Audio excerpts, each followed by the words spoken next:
Allez, bonjour à toutes, bonjour à tous. On vous l'avait promis, on est ici en direct de l'Ariane Boxing Club avec trois personnes qu'on avait envie de retrouver effectivement, accompagné du champion de France poids mouche 2024, monsieur Rakib Mohamed Radji. Salut Rakib, accompagné aussi de son coach Salut. Doudou Djoubi et de Maxime Brantimar du team MB 375. On verra, on vous aura tout à l'heure au micro parce qu'on aura plein de choses à se dire bien sûr. Mais d'abord, c'est avec Rakib, le champion de France poids mouche, qu'on va démarrer cette interview. On va faire un petit retour sur ta victoire de ce mois d'avril, le 27 exactement. Ça fait tout juste un mois qui est passé effectivement. Et moi, ce que j'aurais voulu savoir sur ce combat, ce jour J, comment tu t'es senti? Parce que ça, on n'a pas eu le temps. En fin de compte, ce qui s'est passé, c'est que tu as gagné. Et puis, on n'a pas eu le temps de faire d'interview, ni de toi, ni de Théo Tikou, bien sûr. Vous êtes tous partis, toi avec ta ceinture, et puis Théo est rentré chez lui. Et moi, j'aurais voulu savoir, ce jour J, avant ce combat, comment tu te sentais réellement? Maintenant, est-ce que tu peux le dire? Dans le micro, bien sûr. Alors, je me sentais super bien avant le combat. Pas de langue de bois. Non, jamais de la vie. Non, je me sentais super bien avant le combat. J'étais prêt physiquement, mentalement. Et j'avais hâte, j'avais une seule hâte, c'était de monter sur le ring. Voilà, c'est vrai que tu as fait le dernier combat, donc en fin de soirée. On va rappeler qu'on a lancé le combat 2 minutes avant l'heure et la date fatidique, puisque si on passait minuit, le combat n'était plus valable. On a eu la pression du juge arbitre qui était là, effectivement. Alors, combat très serré, puisque il y a eu 2 juges pour toi, un juge pour Théo Tikou. Ce que j'aurais voulu savoir, est-ce que tu l'as ressenti pendant le combat, que c'était très serré? Pendant le combat, je l'ai ressenti que c'était un combat très serré. Mais au fil des rounds, je sentais que j'avais l'avantage. Je me sentais avantagé par rapport au combat. Alors, on rappelle que c'était en 10 rounds. À partir de quel moment à peu près tu as senti que ça y est, tu prenais le dessus? Puisque, en tout cas, moi, visuellement, qui était avec la table des juges, tout le long du combat, on a eu des doutes quand même. On ne savait pas qui était le plus fort des deux, puisque c'était quand même assez serré. Comment j'ai vu la chose, moi, on va dire sur les 7-8 premiers rounds, je me suis vu perdre à peu près 2 ou 3 rounds. Et de là, je me suis dit, il reste que 2 rounds, donc logiquement, ça va le faire. Je me suis dit, ça allait le faire. Qu'est-ce que tu as ressenti au moment où j'ai annoncé, puisque c'est moi qui ai annoncé la victoire? On se rappelle que Doudou m'a regardé avec des yeux bizarres, avec un regard de doute. Voilà, donc j'ai pu garder le suspense jusqu'à la dernière seconde. Quand j'ai annoncé ta victoire, qu'est-ce qui s'est passé dans ta tête? À quoi tu as pensé? Alors là, c'était un relâchement total. Ça y est, là, je pouvais souffler. Dans le micro, s'il te plaît, Rakib. C'était le top. Là, Il n'a pas l'habitude, il a plus l'habitude d'avoir les gants ça, que le micro, mieux, effectivement. Il est pas pareil, il est moins à l'aise. En tout cas, on est chez toi ici. On est chez toi, donc tu devrais être à l'aise, effectivement. Allez, c'est pour ton public et puis pour ceux qui vont te regarder. Donc voilà, tu t'es lâché à ce moment-là. Toute la pression est retombée et tu savais que tu allais pouvoir enfiler cette ceinture. c'est ça, j'avais juste envie de l'enfiler autour de ma taille. Parce que le short, il tombait un peu. Alors, je sais que tu as un immense respect pour Théo Tikou. Si tu pouvais lui passer un message qui regardera peut-être cette interview à Théo. Force à toi. T'as pas un petit message à lui passer? Force à Chikou parce qu'il va combattre le 8 juin. Il va faire un combat. Il va falloir qu'il prenne l'habitude de parler dans un micro. C'est ça. Voilà. Alors, une grosse force à Théo Tikou qui boxe le 8 juin. C'est une victoire, bien sûr, il va gagner. Et je lui souhaite le meilleur et une longue carrière, effectivement. Alors, depuis cette date, depuis ce 27 avril, est-ce que tu as à nouveau combattu? Non, pas encore. D'accord. Non, pas du tout. Alors, qu'est-ce qu'elle t'a apporté cette ceinture en termes de notoriété ici, dans ton quartier, ici, à l'Ariane Boxing Club? Je répète la question? Non, sans ouais, cette ceinture ici dans ton quartier quand tu es sans revenu langue avec de bois, cette sans ceinture. rien. Je veux vous dire la vérité. Ça a été la fête une soirée. Après, c'est honnêtement avec vous. Ouais, Après, ouais. ça y est fini. Dès le lendemain, on dirait tout le monde savait que j'allais être champion. Pour eux, c'est normal. D'accord, effectivement, tu sais Ils s'en qu'il y a foutent. du public qui est venu en masse. Ouais, L'Ariane s'était déplacée pour. D'ailleurs, j'ai souhaité que tu gagnes parce que j'étais pas tranquille si j'annonçais que c'était pas toi qui avais gagné. Je te rassure. Est-ce que tu vas souhaiter combattre dans une catégorie supérieure ou tu vas rester dans ta catégorie Non, pour les futurs combats? Pour l'instant, dans cette catégorie, je me sens bien, je me sens fort, mais je vais continuer à performer dans cette catégorie. Ok, je te remercie. On va peut-être passer le micro maintenant à ton coach et à Maxime, puisque c'est eux qu'on va un petit peu interroger maintenant, parce que depuis cette victoire, il y a plein de choses qui sont passées, Ouais. et dont entre autres RDM Promotion. Est-ce que vous pouvez nous en parler un petit peu de ce qui va se passer avec RDM Promotion?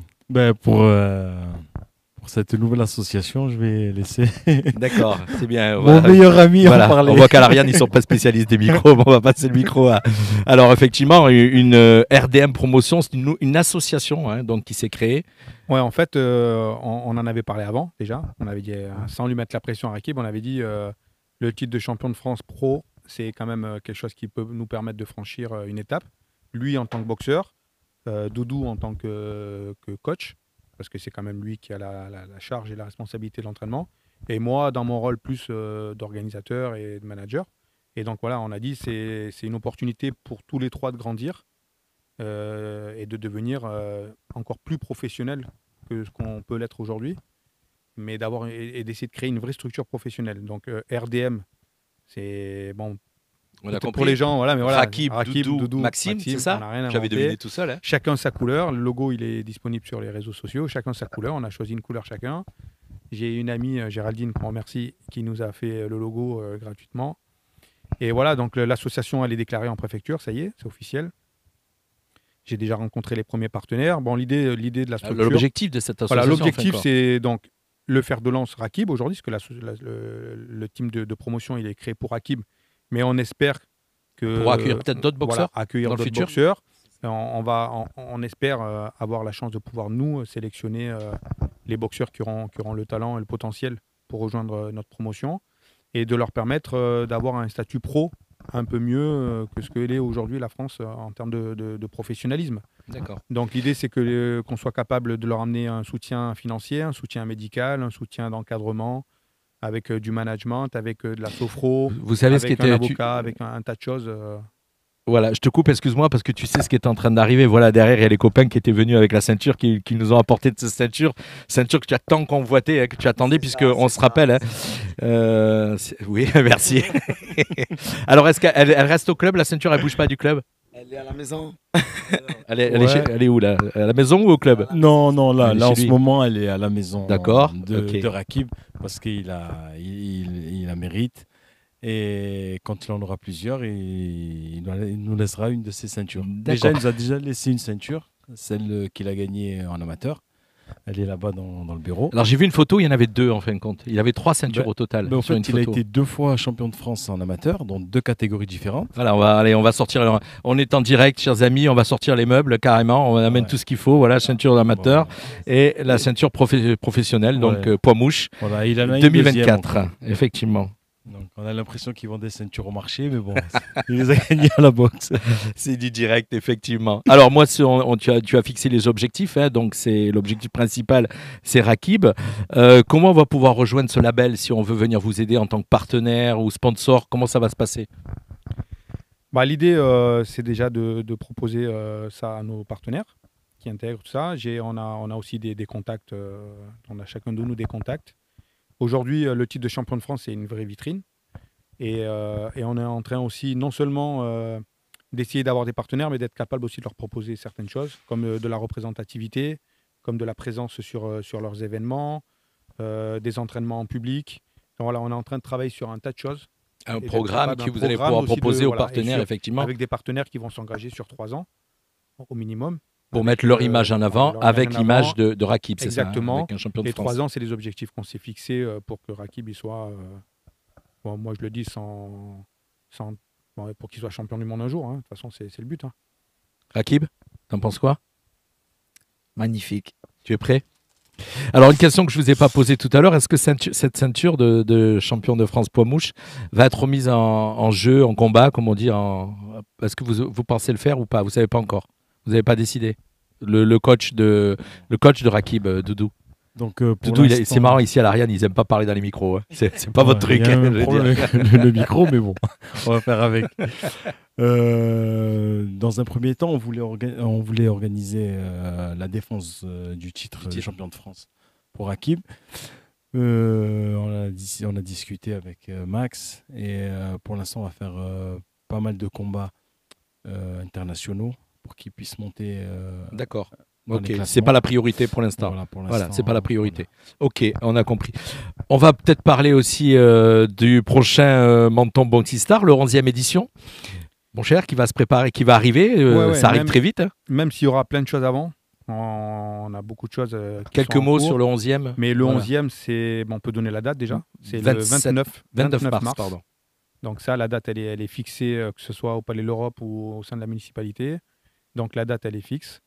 On espère pouvoir faire un très gros combat à cette date-là. Des surprises, des nouveautés? Oui, des surprises, il y en aura à tous les niveaux. Alors, je sais qu'il y en a, mais qu'on ne peut pas les dévoiler, c'est ça? Non, on va les garder. Sinon, c'est plus une surprise. Voilà, effectivement. Mais l'objectif, quoi qu'il en soit, c'est d'être en mesure d'organiser dès l'année prochaine un championnat d'Europe. Alors, c'est ce que j'avais noté, puisque tu l'avais annoncé à la mairie de Menton et lors de la fin du combat, que tu voulais organiser un championnat d'Europe sur Menton. Ça se profile? On va travailler dessus. Les contacts ont été pris avec le BU, qui est la Fédération européenne de boxe. Voilà, on a des choses à faire, nous, de notre côté, et du travail à faire pour pouvoir prétendre à le faire. La catégorie des mouches en Europe et en France, ça reste une catégorie où il n'y a pas énormément de monde. C'est quand même, il faut le dire aussi, c'est plus facile que sur des KT, des welter ou des poids moyens. Donc c'est vrai que c'est plus facile. On a la chance que Rakib il est à ce poids. Mais au niveau de l'international, c'est différent. Il y a beaucoup de zones dans le monde, l'Amérique du Sud, l'Asie, les États-Unis, où il y a beaucoup de poids. Au contraire, il y a beaucoup de monde et il y a un vrai niveau.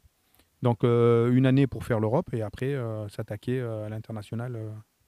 Alors j'allais terminer cette interview en vous demandant ce que vous pensiez de Rakib, mais j'ai bien compris pendant la totalité de l'interview, vous êtes très fier de lui et vous pensez qu'il a un beau potentiel pour la suite, c'est ça? Oui, nous ce qu'on pense tous les deux, et Laryane et Nice et tous les gens qui le côtoient, c'est un très très bon boxeur. Il a la boxe, il a le show et c'est quelqu'un de très très très sympa. Donc la plupart du temps, les boxeurs, dès qu'ils sont un peu bons, entre parenthèses, on dit il se la pète. Alors, c'est toujours le même. J'ai pu le côtoyer et puis j'ai pu le voir aussi en arrivant ici. C'est vrai qu'il y a une ambiance particulière ici à l'Ariane Boxing Club. Vous m'avez accueilli déjà une première fois, une deuxième fois aujourd'hui. On est très très bien accueillis. Je vous rassure, je ne monterai pas sur le ring. Je viens spécialement pour le couscous de Lana, je vous rassure. Hein. Donc je vous le dis, chers auditeurs, si vous voulez manger un très bon couscous, venez ici à l'Ariane Boxing Club, il n'y a pas de souci. Après, je voulais te dire un dernier petit truc que je voulais dire tout à l'heure. Quand Rakib est devenu champion de France et tout, je marchais dans le quartier et où j'allais, j'avais des coups de klaxon. Donc je me retourne, oh bravo, machin. Une notoriété. Oui, oh bravo, machin. Où les gens venaient, me faisaient la bise et me disaient félicitations. Mais tu es en partie pour quelque chose aussi, il ne faut pas oublier. Mais ça leur a tellement fait plaisir. Enfin, moi, ça m'a fait plaisir. Tu as pu le voir sur les images, tu as pu le voir en direct. Mais là, dans le quartier, c'était une autre forme de joie. Enfin, j'étais très, très, très fier. En tout cas, le quartier est fier. Toi, tout le monde est fier. Tu as rendu le quartier fier, en tout cas. Voilà. En tout cas, c'est génial.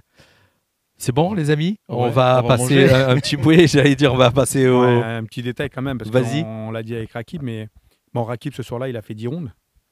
Effectivement. Mais il y en a qui en ont fait 3 ou 4 dans le coin. Parce que Doudou, ce soir-là, il a quand même fait quasiment 4 rondes de plein dans le coin.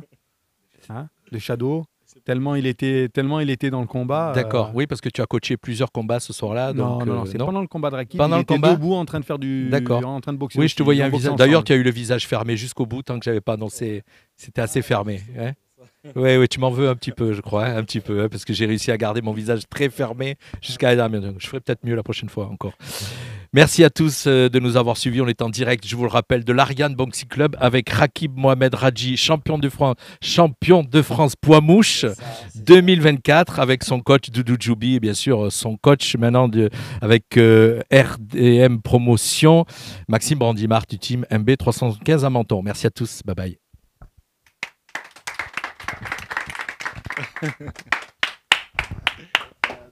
Merci à tous. Salut.